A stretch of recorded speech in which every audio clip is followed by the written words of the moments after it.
Homestaging de bureau avant-après et 6 trucs de pro à connaître. Ce qu'il faut bien comprendre avec le homestaging, c'est que le but c'est de déclencher le coup de cœur. Et le bureau n'est pas la pièce la plus glamour en la matière. Donc, premier truc, ranger, ranger et encore ranger, car la vue du travail ne fait pas vendre. Certes, ce bureau est plutôt rangé, les dossiers sont ordonnés sur la table, mais justement là est le problème, c'est qu'ils sont visibles. Et l'amateur qui vient voir la maison ne voit que ça, les piles de travail à effectuer, ce qui lui rappelle que lui-même d'ailleurs doit vite rentrer, finir son travail certainement, et payer ses factures par exemple, chose très désagréable. Donc optez pour un bureau très, voire trop, il vaut mieux trop que trop peu, rangé. Que dire de ce bureau-ci, maintenant, qui est bien encombré tant sur la table et dans les étagères? Et regardez, en changeant l'angle de vue et en l'ayant rangé, ce que l'on obtient. Deuxième chose à faire, neutraliser les couleurs. Car si la localisation est bien le premier critère d'achat, la lumière en est le deuxième.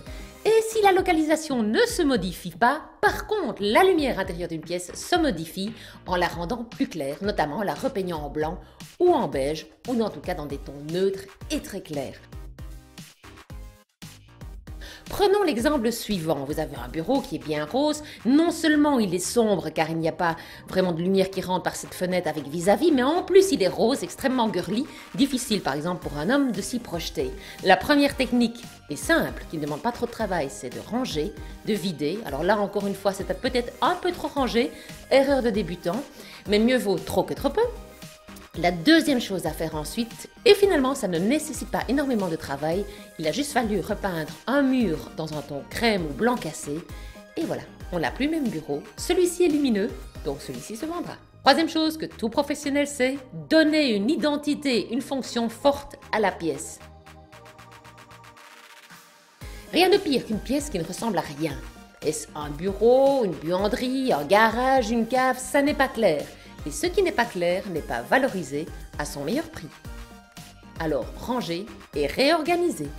Quatrième point, faire rêver. C'est la cerise sur le gâteau, c'est le bureau qui est plus qu'un bureau. Certes, celui que l'on va voir est très lumineux et grand, mais il est bien plus qu'un simple bureau. Il y a des tables à dessin, on peut peindre. C'est finalement un atelier de loisirs. Et donc, ça a plus de valeur.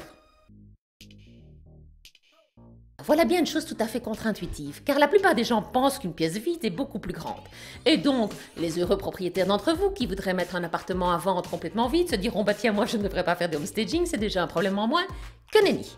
Car des pièces vides paraissent toujours plus petites. C'est un fait scientifique, si l'œil n'a pas de point de repère comme des meubles, il rétrécit la pièce. Que dire de cette pièce-ci, qui paraît extrêmement petite et tellement petite que l'on se demande ce que l'on peut y faire, alors qu'une fois meublée, elle paraît très utile. Et la sixième truc de pro, modifier toujours un bureau en chambre, car une chambre a toujours plus de valeur qu'un bureau. Entre le bureau bien mal aménagé ou la chambre d'enfant à croquer, il n'y a pas photo.